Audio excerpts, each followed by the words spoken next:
multiplicado por el radio del vaso, es decir, por pi por radio al cuadrado.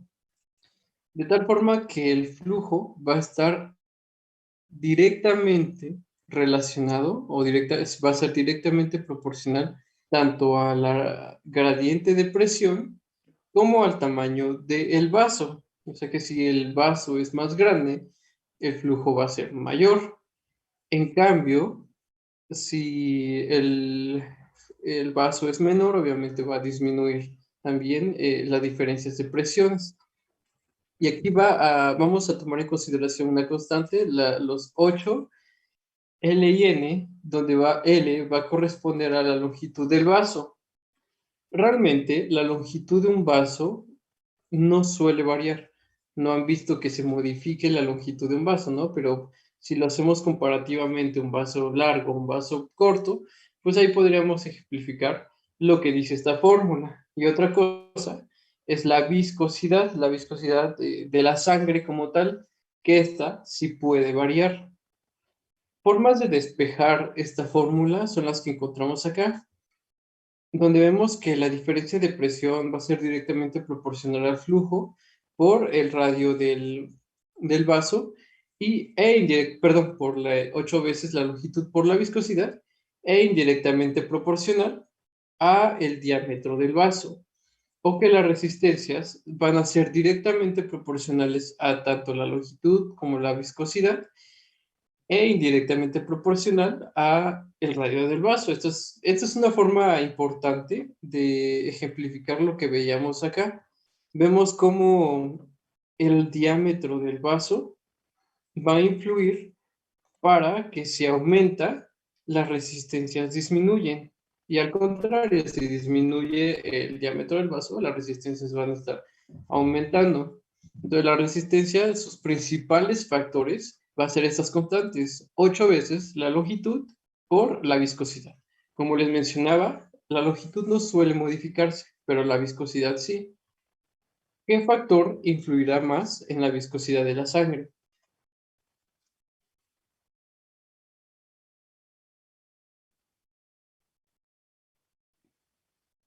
¿Alguien?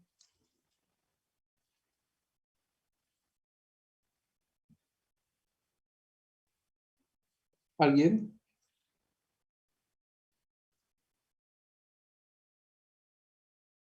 Fíjate, no, es al revés. La viscosidad, si es más viscoso, hay menos turbulencia, pero no.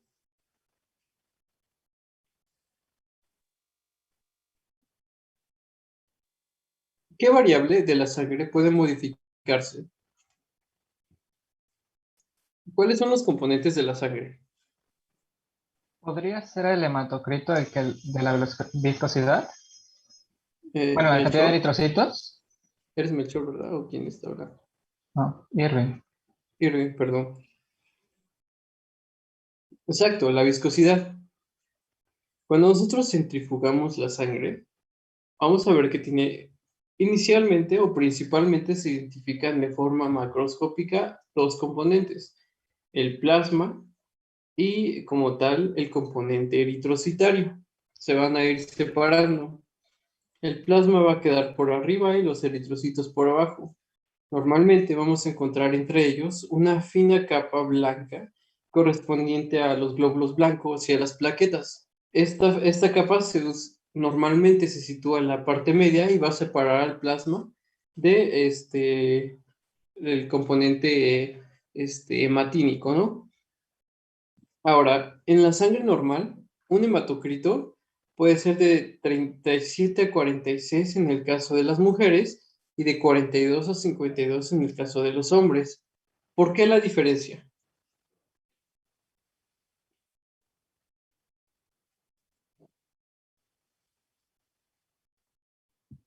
Puede ser Porque la menstruación. la menstruación es una, hormonal es otra. Y así es, la menstruación es una constante hemorragia periódica que en el caso de las mujeres va a hacer que estén pues perdiendo sangre constantemente y gran cantidad de esto van a ser hematíes y por lo tanto su hematocrito va a tender a ser menor. Si se dan cuenta ahí, sí es como 10 por ciento menor. Usualmente se expresa en porcentaje, aunque puede ser en fracción. Podría ser, por ejemplo, 0.37 a 0.46 o 0.42 a 0.52, ¿vale? Situaciones en las que se va a modificar esto. Bueno, primero vamos a ver acá esto. La viscosidad de la sangre como tal, o sea, todo esto junto es 3 veces la del agua. Podemos decir que la viscosidad de sangre es de 3, tomando de referencia al agua como unidad. En ese caso, también el plasma tiene un poco de viscosidad mayor que la del agua, siendo de 1.5. Pero esto por los componentes, por la proteína, los nutrientes, todo lo que compone dentro del plasma. Pero como tal, la viscosidad de la sangre en su conjunto va a ser 3 veces la viscosidad del agua. ¿Vale? ¿En qué situaciones se van a modificar? Por ejemplo, en la anemia. Cuando estamos hablando de anemia, hay muchos tipos de anemia. Nosotros podemos, bueno, antes de avanzar esto, existe de una forma burda calcular la cantidad de hemoglobina respecto al hematocrito. Usualmente, cuando se piden estos estudios, se pide la hemoglobina y aparte se pide el hematocrito y todo esto. Pero de forma rápida, nosotros podemos saber cuánto tiene de hemoglobina un paciente. ¿Alguien sabe cuánto es de hemoglobina normal en un paciente?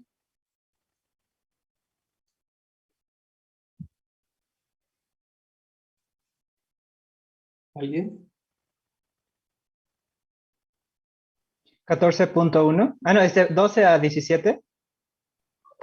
Depende, Bueno, ¿no? Si es mujer o es hombre. nuevamente depende si es mujer o si es hombre. ¿Y cómo quedan mujeres y cómo quedan hombres? De mujeres, creo que es arriba de 14 y en hombres no me acuerdo. En hombres creo Bueno, que es de 13 a 16, ¿no? Y en mujeres puede ser de 11 a 15. bueno, digamos que dependiendo de la referencia donde lo tomen, es similar a quien, la última que lo dijo, no sé quién fue. Brenda. Bien, Brent. Usualmente suele ser, por ejemplo, en mujeres de 12 a 14 y en hombres de 14 a 16. Pero vamos, que menos de 12 ya se cuenta como anemia. Anemia severa va a ser cuando sea menor a 8 miligramos sobre decilitro. Ahora, existe una forma de estimar la hemoglobina, obviamente no va a ser lo mismo que estimarla de forma precisa a través del laboratorio, pero es que la hemoglobina va a formar una tercera parte del hematocrito, es decir, 37 entre 3, ¿cuánto da?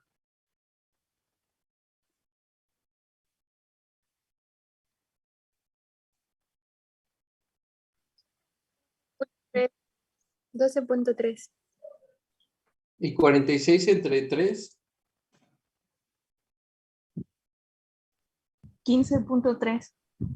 entonces ahí vemos que realmente, teóricamente, si se cumple el hematocrito, va a guardar una relación de 3 a 1 respecto a la hemoglobina, y esto también va a ser correspondiente a lo que es la hemoglobina en el caso del varón, ¿vale? Esto es porque a veces les preguntan, ustedes, sé que es más fácil recordar el hematocrito de 35 a 45, simplemente con que se lo aprendan así, y cuando les pregunten acerca de la hemoglobina, simplemente dividirlo entre 3 y ya le sale en un rango decente, ¿vale?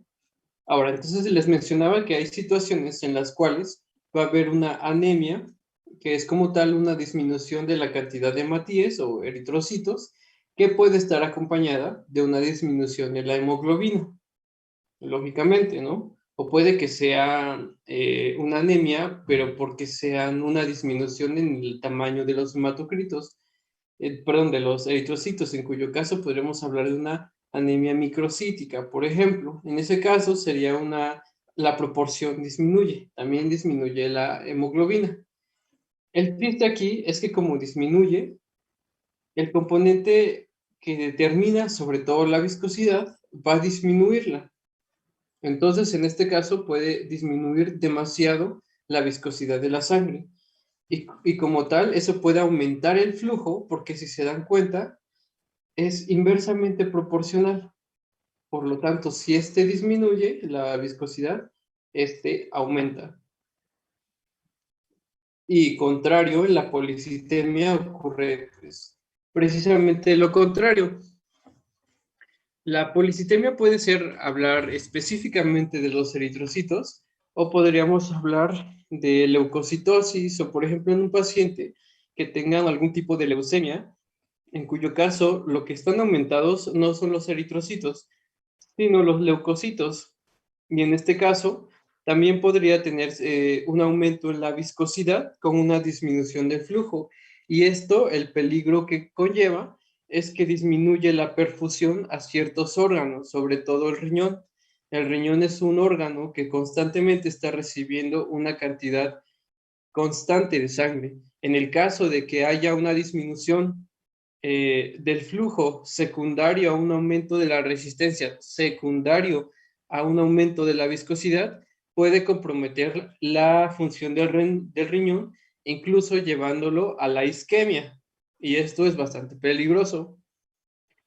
Ahora, cada órgano va a tener su autorregulación, porque nosotros, incluso durante el día, vamos a tener ligeras variaciones de presión y esto no va a comprometer a cada uno de los órganos porque cada uno de ellos tiene una autorregulación y aquí pone un rango de 70 a 170 milímetros de mercurio. Va a ser posible que cada órgano pueda regularse de forma de que tenga un flujo constante y no se comprometa la función de aquel órgano. ¿Vale? Hay lugares en donde esto no ocurre.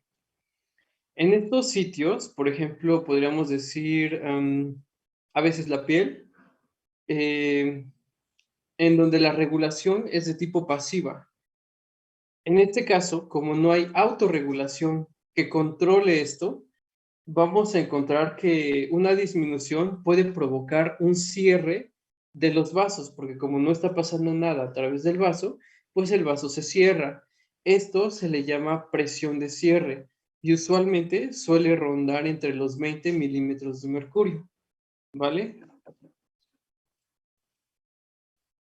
Ahora, hablando de la distensibilidad vascular, esto nos va a ayudar a superar las pulsaciones de la salida del gasto cardíaco. Los vasos más distensibles son las venas y por eso tienen una función de reservorio. Cuando nosotros hablábamos en la introducción, decíamos que el componente de las venas es más de tejido conectivo, contrario a las arterias que tienen una cantidad mayor de músculo. Por lo tanto, las venas son más distendibles, incluso hasta 8 veces más. Y esto tiene que ver, va a determinar lo que es la complianza. Primero, la distensibilidad vascular va a ser proporcional o es igual a un aumento de volumen sobre un aumento de presión por el volumen original. Es decir, ¿qué tanto aumenta de presión por cada mililitro de sangre que se le aumenta? Si nosotros al árbol arterial le ponemos una cantidad regular de sangre, su presión va a aumentar mucho porque las arterias no se distienden. En cambio, si este mismo volumen se lo ponemos a las venas, estas van a aceptar esta sangre y no van a variar más que 2-3 milímetros de mercurio en cuanto a su presión. Y esto determina lo que es la complianza. Pero la complianza es un término que no solamente va a tomar en cuenta esto, sino que también toma en cuenta el volumen que tienen los vasos. Es decir, hay vasos grandes y hay vasos pequeños. Si nosotros hablamos de una vena cava, estos son las venas pues grandes y como de por sí ya tienen un volumen grande y a eso agréguenle la capacidad de distenderse, quiere decir que tiene una gran complianza. En cambio, a una vena que pues sigue siendo distendible, pero que es una vena, no sé, terminal de algún lado, quiere decir que es pequeña, o sea que normalmente tiene un volumen pequeño. Entonces, por más que le metas y acepte este volumen de sangre, no va a tener la misma confianza que un vaso grande, porque ya tiene un volumen establecido que es mayor. Aquí se les muestra lo que les decía. Esto no solamente va a tomar en cuenta los volúmenes, sino también la estimulación que puede llegar.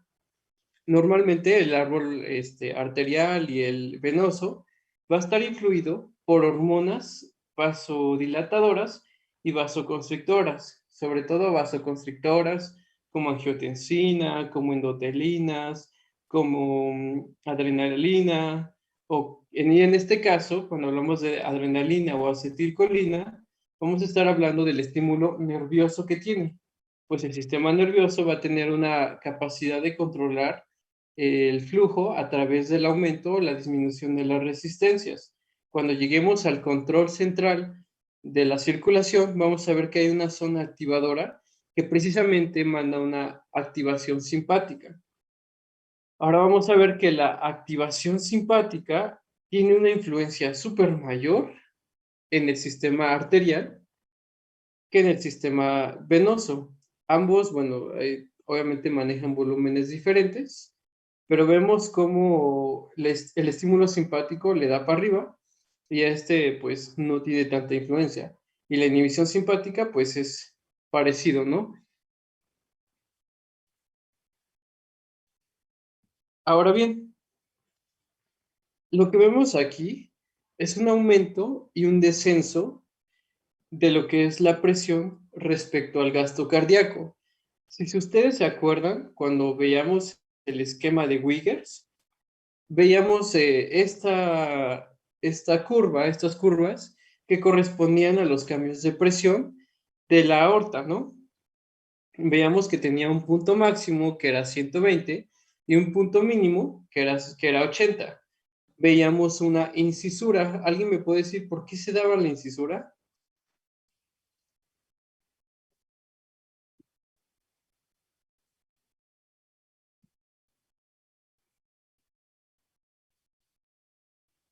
Sí, se los olvidó.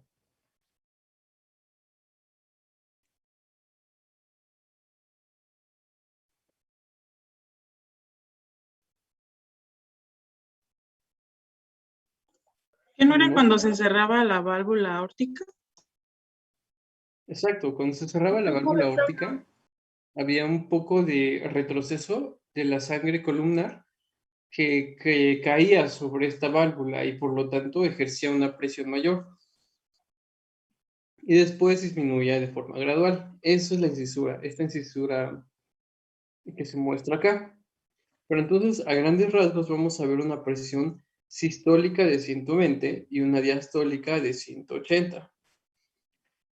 Ahora, esto vamos a ver que van a haber factores que van a modificarlo o que lo determinan para empezar. Estos factores van a afectar a la presión de pulso. ¿Qué es la presión de pulso? Va a ser la diferencia que hay entre la presión sistólica y la presión diastólica, es decir, 120 menos 80. En este caso, la presión de pulso es de 40, ¿no? ¿Estamos de acuerdo? Ahora, ¿qué afecta esta presión de pulso? El volumen sistólico del corazón, es decir, que el corazón esté funcionando bien bajo los rangos fisiológicos. La complianza del árbol arterial, es decir, qué tan distendibles son los vasos como para recibir la sangre. Y las características de eyección en el corazón en sístole, aunque este factor realmente no tiene tanta importancia, ¿vale? Y aquí a manera de entenderlo un poquito más, el libro les pone unos ejemplos. Lo normal es esto, y esto lo ejemplifica de este lado. Normal y normal. ¿Alguien sabe qué pasa en la arteriosclerosis?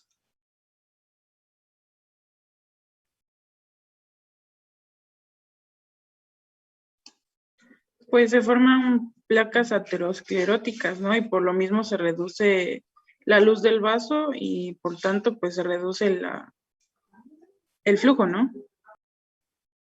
Así es. No solamente eso, sino también los vuelve un poquito duros, digamos. Es por eso que, digamos que la complianza está afectada, no se pueden estirar. Y como no se estiran, los cambios se ven más drásticos. Vemos que entonces la presión puede exceder los 160 y llegar hasta los 80 normal, pero esto es porque no se pueden adaptar al nuevo volumen que está teniendo. En el caso de la estenosis aórtica, cuando hablamos de estenosis aórtica, ¿de qué estamos hablando? Que hay un estrechamiento de la válvula aórtica. Hay un estrechamiento de la válvula aórtica y por lo tanto cierta cantidad de sangre no está pasando directamente a la aorta, sino que se está regresando. Por lo tanto, no logra mantener esas mismas presiones. Puede llegar incluso un poquito menos de los 120 y no va a tener esa misma curva. Incluso se va a modificar vemos casi una meseta, precisamente porque la sangre se está regresando al corazón y no está ejerciendo esa presión que debería. En un conducto arterioso permeable, lo que vemos es que la presión tiende casi a llegar hasta cero, y esto porque toda la sangre del ventrículo izquierdo va a expulsarlo, pero por la persistencia de este conducto se va a ir hacia atrás, hacia la arteria pulmonar, y eso va a provocar un descenso de la presión de la aurícula, de la aorta, incluso llegando hasta cero. Eso es pues peligroso, ¿no? Y en una insuficiencia aórtica, y si estamos hablando de insuficiencia aórtica, estamos diciendo que no cierra bien, ¿no? Y entonces, por lo mismo, la presión disminuye porque está habiendo un flujo retrógrado hacia la aurícula. Es por eso que la presión no puede elevarse tanto y se mantiene en presiones bajas, ¿vale?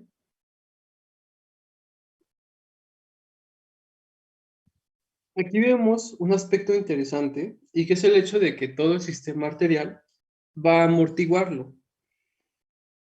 Como hablábamos de la distensibilidad y la complianza que tienen los vasos, vamos a decir que la aorta recibe toda la presión y todos los cambios de presión de forma abrupta, pero cada vaso corriente abajo va a ser un poquito más distendible y no recibe tan directo esto. Y por lo tanto vamos a ver que en la aorta abdominal, por ejemplo, se modifican un poco estos. Y más abajo, por ejemplo, en la arteria radial, vemos cómo este se modifica de forma en que ya no se notan tanto los cambios de presión. Igual en la arteriola, vamos a ver que pues ya suele ser un poquito plano, y por lo tanto hasta en el capilar estas diferencias de presiones pues llegan a ser incluso nulas. Esto ocurre, como les digo, porque el gasto cardíaco ejerce esta presión directamente en la aorta, y a medida que empieza a correr la sangre, digamos que la sangre no corre de forma vertical, como decirlo, es como de que no deja de ocupar un lugar, sino que se mantiene ahí, y por eso digamos que se abomban un poquito las arterias y amortiguan esta presión. Y es por eso que ocurre que en la aorta proximal vemos un cambio bastante grande de las presiones, mientras que en el capilar, ya después de toda esta amortiguación, realmente el cambio no llega a notarse. Y esto nos da pie a algo que resultó ser bastante útil, que es la determinación de la presión arterial. ¿Esto en dónde se hace? ¿En qué arteria se hace?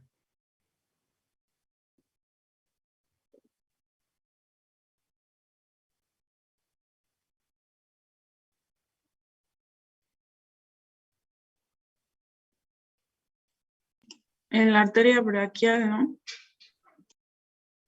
Así es. De hecho, este centro, esto que ven acá, tiene que colocarse de forma casi medial para que coincida con la arteria braquial, ¿vale? Existen ciertas, ¿cómo decirlo?, tecnicismos para tomar la presión.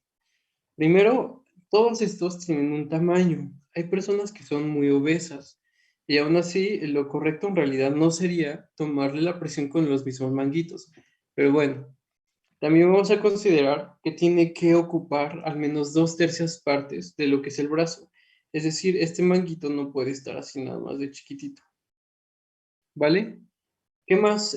Como les decía, esta parte central se tiene que colocar sobre lo que es la arteria braquial. El estetoscopio se coloca ahí mismo y se va a inflar. ¿Hasta qué presión se infla? Hasta 180, ¿no? De 180 a 200. Así es. Eso es importante. Ahora, ¿a qué velocidad se disminuye la presión?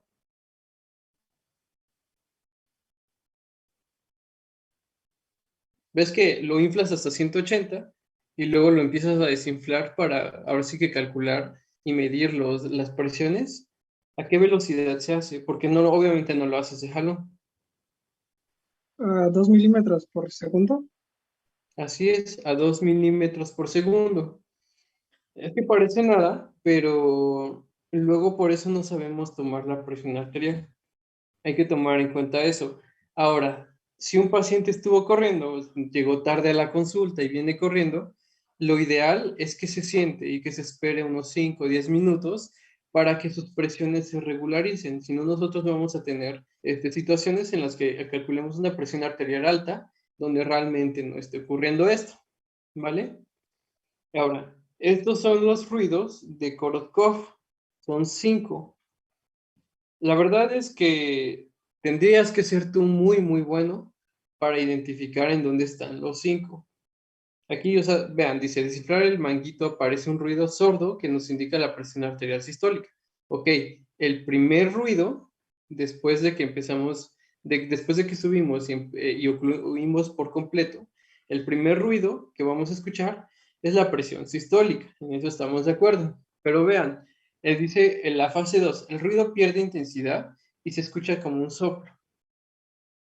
Dice, ruido sin importancia clínica. ¿Por qué? Porque ni siquiera se escucha a veces, o sea, ni siquiera logras identificarlo. Fase 3 o ruido 3, se escucha un ruido sordo más suave, tampoco tiene importancia porque realmente no logras como identificarlo. Y luego el ruido se va apagando y ya bueno. El chiste es que los únicos que nos interesan es cuando empieza a sonar y cuando deja de sonar. Cuando empieza a sonar, determina la presión sistólica y cuando deja de sonar, se determina la presión diastólica, ¿vale? Y lo que les mencionaba, la diferencia entre la presión sistólica y la presión diastólica es lo que se conoce como presión diferencial o presión de pulso, ¿vale? Ahora, algo que siempre se pide o que en una historia clínica es la presión arterial media para determinar varias cosas. Y la presión arterial media se puede calcular de varias formas. Tal vez no sean las únicas fórmulas que las que ponemos acá, pero bueno, alguna de estas se le debe de acomodar. La primera es que a la presión sistólica vamos a sumarle la presión diastólica multiplicada por 2 y a esta suma la dividimos entre 3. En un paciente que tenga 120 sobre 80, ¿de cuánto sería la presión arterial media? Alguien que me diga, que ahora sí que prenda su micrófono y que lo haga aquí con nosotros, con esta fórmula. Sería de 93.3. A ver, explícalo con esa fórmula. Bueno, serían 120 más 80 por 2, pues 160, ¿no? Me da 280 entre 3, me da 93.3. Ahora ¿Sí con está esta, bien? que de hecho esto es lo mismo que esto. Bueno, no es lo mismo. Aquí faltó sobre 3. La presión Ok. sistólica, ¿de cuánto era? 120 menos presión diastólica, que era 80. Nos da un total de 40. 40. Esos 40 entre 3.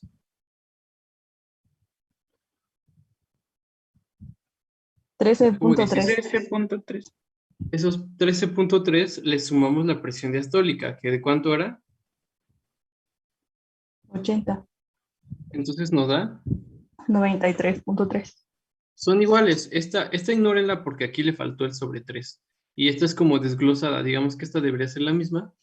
Pero bueno, aquí póngale presión de pulso sobre 3 más presión diastólica. Y la que a ustedes se les acomode. Creo que hay más. La verdad, estas son las únicas dos que yo me aprendí porque pues como que no hace falta tener conocimiento de más y te adaptas a una. Y esto es importante, espero que de aquí no se les olvide.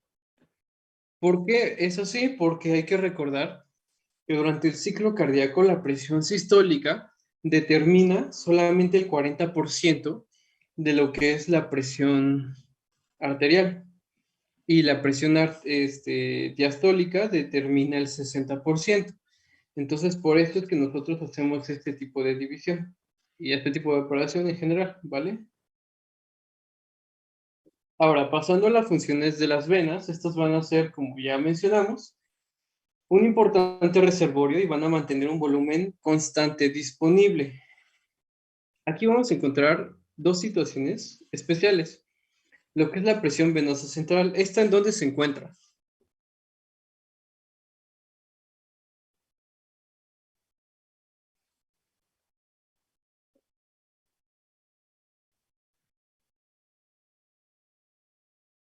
Hola. ¿No es en la aurícula derecha? Así es, porque al final toda la sangre regresa hacia la aurícula derecha. Teóricamente aquí no hay una presión. Puede haber, sí, pero la presión es tan pequeña que podemos medirla en centímetros de agua. Podremos decir que es normal hasta 6, 7, 8 centímetros de agua, no milímetros de mercurio, porque en ese caso ya estaríamos hablando de que hay anomalías. La presión venosa central está determinada por la capacidad del corazón de bombear sangre, es decir, de sacar la sangre que se quede, y la otra es de la sangre que fluye al corazón, es decir, la sangre que se mete. Si alguna de las dos está fallando, van a contribuir a que se modifique la presión venosa central. Por ejemplo, en una insuficiencia cardíaca no se está expulsando toda la sangre que se debería y por lo tanto, la sangre que se acumula aumenta la presión en la aurícula derecha o la aurícula izquierda, depende de cuál hablemos, y aumenta la presión venosa central. En el caso de que haya una hipervolemia, por ejemplo, administramos de forma iatrogénica muchos líquidos, lo que pasa es que pues hay una hipervolemia, estamos administrando demasiado, llega demasiado y el corazón no es posible que lo bombee eh, así como está llegando y por lo tanto también aumenta la presión venosa central. Para su medición se hace de forma supina y de aquí se le van a introducir un catéter venoso central a través de una arteria. Este procedimiento es muy doloroso y pues a partir de esto se va a tener pues el registro. Esto, por ejemplo, en un paciente con choque o un paciente de quemaduras, tener un catéter venoso central, una vía central y una periférica, pues es ponderante, ¿no? Y también otra situación que les quería mencionar es acerca de las válvulas venosas. Pues las válvulas venosas evitan que la sangre se mantenga en las extremidades inferiores, debido a que estas tienen que regresar al corazón, pero tienen que ir en contra de la gravedad y por lo tanto se van a ayudar tanto de estas válvulas que encontramos acá como de los músculos. Los músculos van a constriñir estos vasos para que cada mililitro de sangre pase y no se regrese, pase y no se regrese. Si alguna vez ustedes han estado parados, es necesario que mantengan el movimiento en las piernas para que ocurra esto. ¿Por qué? Porque si ustedes están como soldaditos, no mueven las piernas y están en firmes constantemente, estas válvulas no van a ser capaces de mantener esta sangre y no están constriñendo a través de los músculos y puede haber una fuga de lo que es la sangre y finalmente pues se pueden llegar a desmayar, como el niñito al que ven luego en el homenaje, que pues sopas, ¿no? Creo que ya se va a acabar el tiempo. Déjenme ver cuánto falta.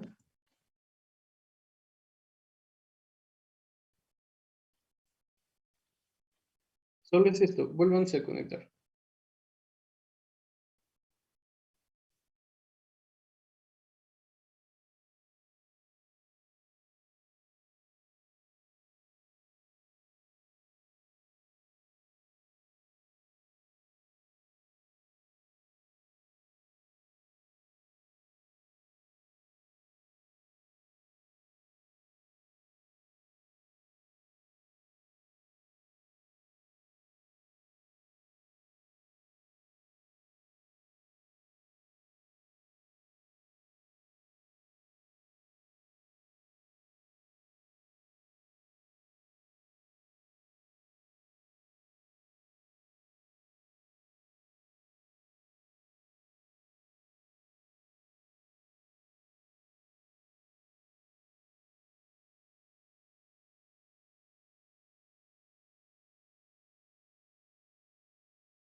Bueno, solo para terminar, existen reservorios específicos. Estos reservorios nos van a ayudar en casos extremos, cuando, por ejemplo, hay alguna disfunción que nos lleve a un estado de hipovolemia. Por ejemplo, cuando hay hemorragia severa, van a ver que hay vasoconstricción periférica, que la piel se vuelve pálida, que todo eso, porque todo se va a ir a lo que algunos conocen como órganos de choque. Estos órganos son órganos que necesitan sangre para estar funcionando. Hay órganos que no van a vivir si en algún momento se quedan segundos, solamente hace falta que se queden para que para que dejen de funcionar. ¿Cuáles? Por ejemplo, el riñón, que ahora sí que, si ustedes han leído un poquito, existe algo que se llama lesión renal, o injuria renal aguda, y esto sobre todo puede ser de forma prerrenal, y esto es determinado por una disminución de la volemia. No hay perfusión del riñón. Otro órgano que no puede quedarse sin riego sanguíneo es el cerebro. El cerebro mantiene una presión bueno, la presión del cerebro es otro tema para hablar, pero está determinado por la presión intracraneal y la presión arterial media, ¿vale? El chiste es que tampoco se puede quedar, no tolera bien la hipoxia.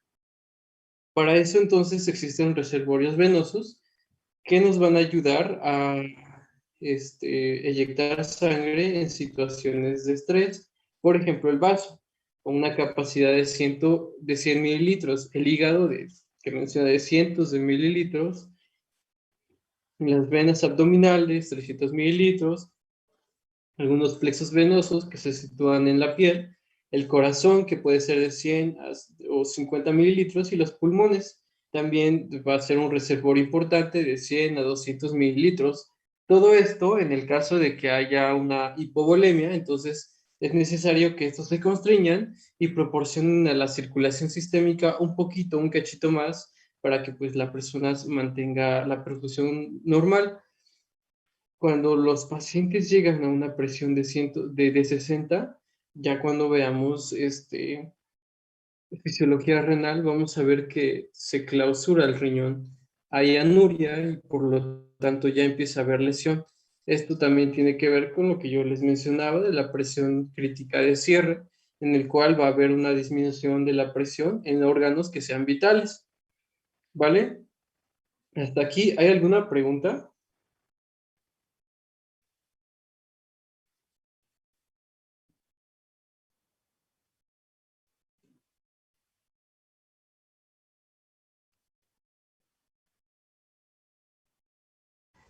Creo que no, Marco, gracias. Me gusta pensar que ustedes tenían la intención de participar en el concurso de oficio. Y pues me gustaría como sacar mi frustración con ustedes, platicarles que este, ustedes entraron cuando yo estaba, a ver, si ustedes están en segundo, cuando yo estaba en tercero, ustedes no habían entrado. Cuando yo entré a tercero, ocurrió algo, y es que a los instructores de fisiología los corrieron. Esto porque hubo un concurso el año pasado de fisiología, cuando yo estaba en segundo. Este concurso tuvo premios muy buenos, libros muy buenos, estetos muy buenos, cosas así.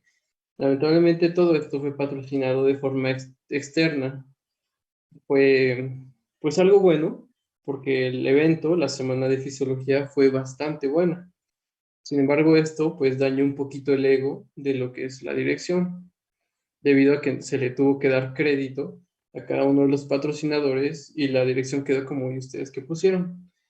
Secundario a esto, se empezaron a buscar culpables. Uno de ellos fue el doctor Rubén, y no es que, así, les cuento como un chisme, no es serio, pero bueno, como les decía, para sacar mi frustración.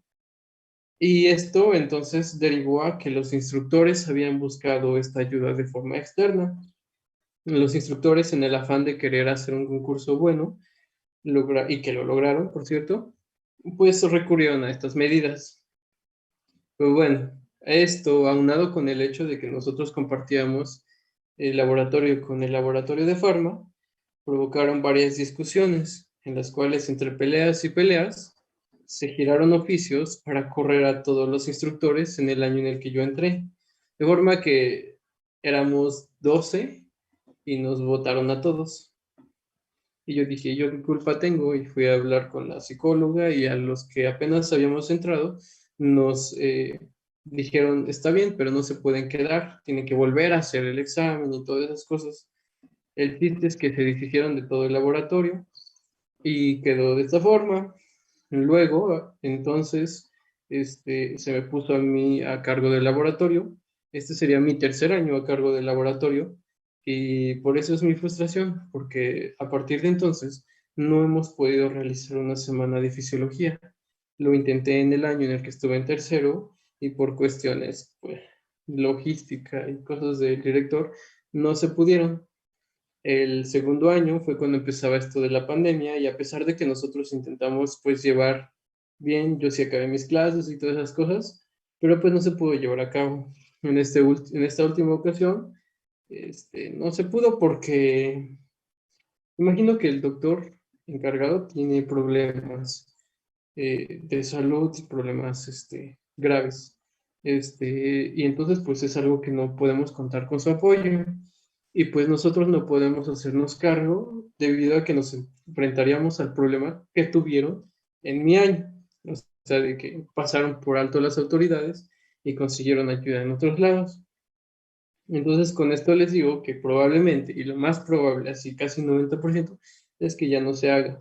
Y pues bueno, nada más para contarles que me molesta y que pues al menos se intentó, se tuvo la intención. Quisiera al menos contar con ustedes para que en un momento dado podamos hacer alguna actividad de este tipo. Y siquiera entre nosotros, ¿no? Cuando yo estaba en segundo, había rivalidad con el grupo C, porque a ambos nos daba la doctora Betty. Entonces, tal vez al menos armar un concursito ahí entre nosotros, que se regale, no sé, ¿cómo se llama? Una tarjeta de regalo de, no sé, de Call of Duty o algo así. Pero bueno, que haya algo. El chiste es que, bueno, pues se intentó, no se logró y bueno, nos vemos mañana. Esta semana ya estoy muy libre. Solamente tengo 2 clases, pero tengo exámenes. Entonces, nos vemos mañana, chicos. Cuídense y espero que podamos tener al menos una fotito en algún momento un poquito más tarde, ¿va? Sí, Gracias, Marco. Marco. Nos vemos. Hasta mañana. Cuídate. Mañana descansen. Gracias, Mañana igual Marco. sería a las 5. Sí. Va.